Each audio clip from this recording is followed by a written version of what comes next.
first thing is you've got to understand your own company values. If you don't know what your values are, how can you recruit to your values? And if you don't live and breathe them, how's anyone going to align to those values?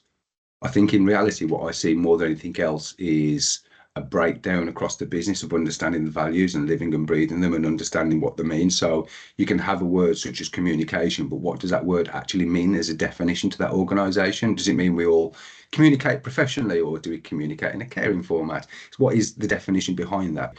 There's an easy actionable takeaway that if you're a head of HR or head of people is it's quite simple. Ask your team, do you know your values?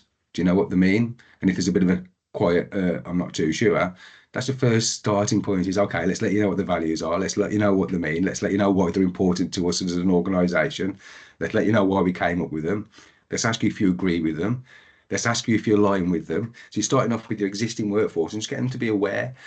So values-based recruitment is a holistic approach. You can't go, we'll write an advert, or we'll put it on our website, or we'll ask them in the interview process. It's got to be everything. You know, you're relying in everything you're doing to those values, and every conversation you have, for example, you should be, did I do that with the values in mind? When it doesn't work, and we've seen this quite often, is when it's not company-wide. So I'll give you a great example of a recruitment team says, right, we're going to do values-based recruitment. And the senior leadership team go, yes, we definitely want to do that. But then you have a home manager that's going, that's really nice that we're doing that, but I'm very short-staffed and I need people with experience that can hit the ground running and, you know, pretty much from day one do what they need to do. And there you've got a natural breakdown of a manager trying to solve the here and now, but the recruitment team trying to solve the future.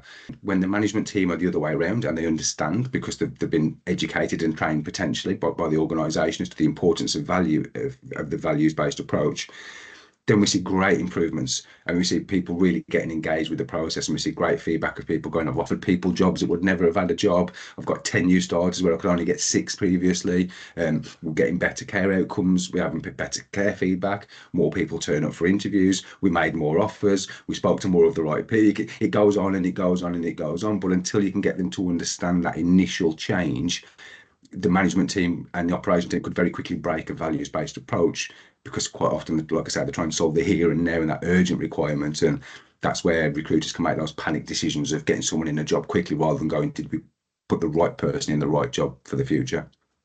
From all of our research, the one thing I'd always say is caring people want to be cared for. So someone that wants to come into the care sector and provide care. The second is a care provider who should be set up to provide the best care. As soon as you can demonstrate that in your process, it gets reciprocated back, because you're getting a caring person that feels like they're being put at the centre of the process. You're looking at them as an individual, not just at my CV.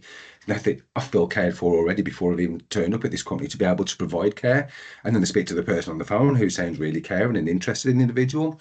Then they turn up to a manager that's living and breathing the values, and they're like, this is me, this is who I am, I can align with this.